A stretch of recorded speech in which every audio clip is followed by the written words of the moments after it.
सभे मगहिया भाई बहन के भूलेटन काका के राम राम आथिन मगहिया खबर में सुनथिन देश दुनिया के खबर।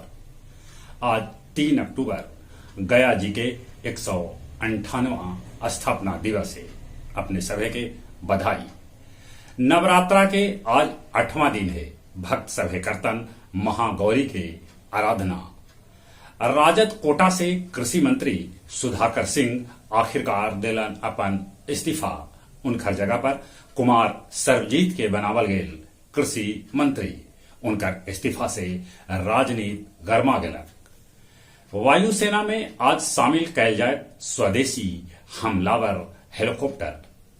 भारत के मार्स ऑर्बिटर यान काम करना बंद कर दिलक है।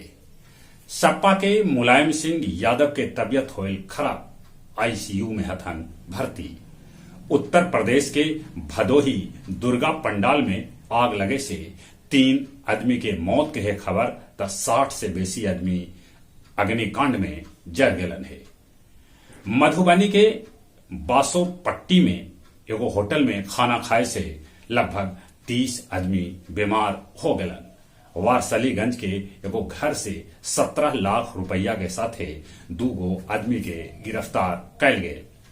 मक्का में पहल बेर गांधी जी के दिल गेल श्रद्धांजलि। ईरान के राजधानी तेहरान में छात्र सभे पर पुलिस कैलक गोलाबारी। कनाडा में भागवत गीता के प्रवचन हो रहा लाल, जहां पर कुछ असामाजिक तत्व कैलन मारपीट। 6 अक्टूबर तक गया जी में भारी वाहन के प्रवेश पर रोक लगा देवल गए।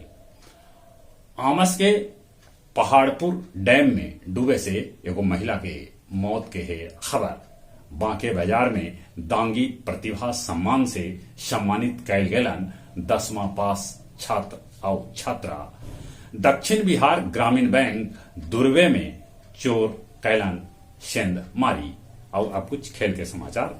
दोसर का T20 मैच में भारत दक्षिण अफ्रीका के हरा के सीरीज में 2-0 से कब्जा जमा लेलन। डेविस मिलर 46 गेंद पर बनौलन नवाद 106 रन।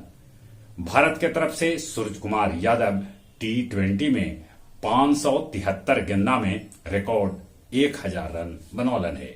नेशनल गेम्स के बीच गरबा करैत देखल गेलन नामी गिरामी सभे खिलाड़ी।